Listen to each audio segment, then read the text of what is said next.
Hello friends, welcome back to my YouTube channel Deep NEET Academy. NCERT line by line series में आज हमारा lecture number 4 है।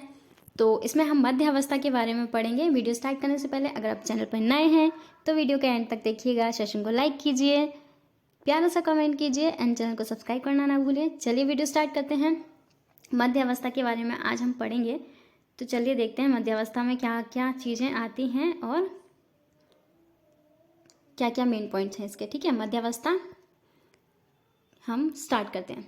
चलिए, तो केंद्रक आवरण के पूर्ण रूप से विघटित होने के साथ सूत्री विभाजन की द्वितीय अवस्था प्रारंभ होती है। ठीक है, जो केंद्रक आवरण का विपटन प्रारंभ हुआ था किसमें, पूर्व अवस्था में, उसका अंत यानी केंद्रक झिल्ली का टूटने का अंत होना हमारी द्वितीय अवस्था यानी कि मध्यावस्था का प्रारंभ दर्शाता है, यानी कि मध्यावस्था की शुरुआत को बताता है केंद्रक झिल्ली का टूटना, पूरी तरीके से टूट जाना। ठीक है, इसमें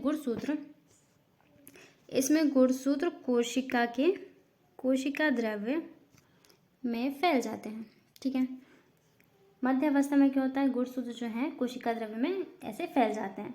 ठीक है, जो कि पूर्वावस्था में संघनित थे वो अब मध्य अवस्था में फैल चुके हैं। इस अवस्था तक गुणसूत्रों का संघनन पूर्ण हो जाता है। ठीक है, मध्य अवस्था में जो सेकंड अवस्था है हमारी, उसमें गुणसूत्र का संघनन जो प्रारंभ पूर्व अवस्था में जो प्रारंभ हुआ था वो मध्य अवस्था तक आते आते वो पूर्ण हो जाता है। और अगर हम इसे सूक्ष्मदर्शी से देखें तो ये हमें स्पष्ट दिखाई देने लगता है। ठीक है, यही वह अवस्था है जब गुणसूत्र की आकृति का अध्ययन बहुत ही सरल तरीके से किया जा सकता है। तो मध्य अवस्था हमारी वह अवस्था है जिसमें हम गुणसूत्रों की अकार्यकी का अध्ययन कर सकते हैं, जिसे हम गुणसूत्रों को अच्छी तरीके से देख सकते हैं। ठीक है, मध्य अवस्था गुणसूत्र दो संतति अर्ध गुणसूत्र से बनता है। ठीक है, जो आपस में कैसे जुड़े होते हैं, गुणसूत्र बिंदु से जुड़े होते हैं। एक एक्स संरचना बनती है जिसमें मध्य में सेंटर में क्या होता है, गुणसूत्र बिंदु होता है, जिससे कि ये दोनों अर्ध गुणसूत्र जुड़े होते हैं। ठीक है, एक्स लाइक स्ट्रक्चर बना होता है। अब गुणसूत्र बिंदु के सतह पर एक छोटा बिंब के आकार की संरचना मिलती है जिसे हम काइनेटोकोर कहते हैं। ठीक है, काइनेटोकोर कहते हैं। अब सूक्ष्म नलिका से बने हुए तर्कु के जुड़ने के स्थान से ये संरचनाएं काइनेटोकोर कहलाती है, जो दूसरी ओर केंद्र में स्थित गुणसूत्र से जुड़ी होती हैं। ठीक है, काइनेटोकोर वो संरचना होती है जो एक्स स्ट्रक्चर होता है, उसमें जो मध्य में जहाँ गुणसूत्र बिंदु होता है वहाँ पर प्लेट के जैसी दो संरचनाएं होती हैं। ठीक है, जिसे हम काइनेटोकोर कहते हैं। ठीक है, जो दूसरी ओर तो कोशिका के केंद्र में स्थित होती है, केंद्र में स्थित गुणसूत्र से जुड़ी होती है। अब मध्य अवस्था में सभी गुणसूत्र मध्य रेखा पर आकर स्थित होते हैं। ठीक है, मध्य अवस्था जो आपकी सेकंड अवस्था है, इसमें गुणसूत्र कहाँ पे, मध्य पटलिका पर आकर जुड़ जाते हैं। इसलिए हम कहते हैं कि मध्य अवस्था जो है वो आकृति के लिए विशिष्ट अवस्था होती है। ठीक है, प्रत्येक गुणसूत्र का एक अर्ध गुणसूत्र एक ध्रुव से तर्कु तंतु द्वारा अपने काइनेटोकोर द्वारा जुड़ जाता है। वहीं इसका संतति अर्ध गुणसूत्र तर्कु तंतु अपने काइनेटोकोर से विपरीत ध्रुव से जुड़ा होता है।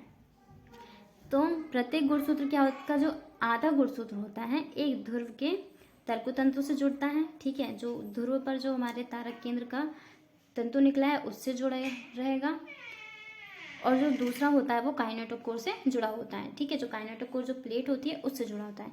वहीं इसका संतति अर्ध गुणसूत्र क्या होता है, तर्कु तंतु द्वारा काइनेटोकोर के विपरीत ध्रुव से जुड़ा होता है। अब मध्य अवस्था में जिस तल पर गुणसूत्र बिंदु पंक्तिबद्ध हो जाते हैं उसे हम मध्य अवस्था पटलिका कहते हैं। ठीक है, तो ये गुणसूत्र क्या होते हैं, एक और तो ये ध्रुव से जुड़े होते हैं और दूसरी ओर गुणसूत्र के काइनेटोकोर से जुड़े होते हैं। ठीक है, और जहाँ पर ये गुणसूत्र लाइन में जुड़े हुए होते हैं उसे हम मध्य पटलिका कहते हैं। ठीक है, इस अवस्था की मुख्य विशेषताएं हैं, तो चलिए हम इसका कंसाइज वे में पढ़ते हैं कि इसमें कितने दो पॉइंट होते हैं। एक तो ये काइनेटोकोर से जुड़े होते हैं गुणसूत्र, तर्कु तंतु गुणसूत्र के काइनेटोकोर से जुड़े होते हैं, और सेकंड होता है आपका गुणसूत्र मध्य रेखा की ओर जुड़कर मध्य अवस्था पटलिका पर पंक्तिवत होकर ध्रुवों से तर्कतंतु से जुड़े होते हैं। ठीक है, ये रहा मध्यावस्था का डायग्राम। ये देखिए, ये क्या है, ये है आपका तारक केंद्र जो कि विपरीत ध्रुवों की और पूर्व अवस्था में विपरीत ध्रुवों की ओर चलना प्रारंभ करते हैं और मध्यावस्था तक ये अपने पूर्व अवस्था में ये विपरीत ध्रुवों पर चले जाते हैं और सूक्ष्म नलिका का निर्माण करते हैं। अब ये सूक्ष्म नलिका एक और ध्रुव से निकली हुई है, ये ठीक है, यहाँ पे डायग्राम में दिखाया गया है, ये एक और तो ध्रुव से निकली हुई है और दूसरी ओर ये काइनेटोकोर से जुड़ी हुई है। ठीक है, फिर ये क्या होता है, ये जो मध्य पटलिका है, ये बीच में सारे के सारे गुणसूत्र जुड़ गए। ठीक है, यहाँ पे ये काइनेटोकोर से जुड़ी हुई है, यहाँ पे ये ध्रुवों से जुड़ी हुई है, ये ध्रुव से जुड़ी हुई है और ये काइनेटोकोर है, यहाँ पे ये काइनेटोकोर है। ठीक है,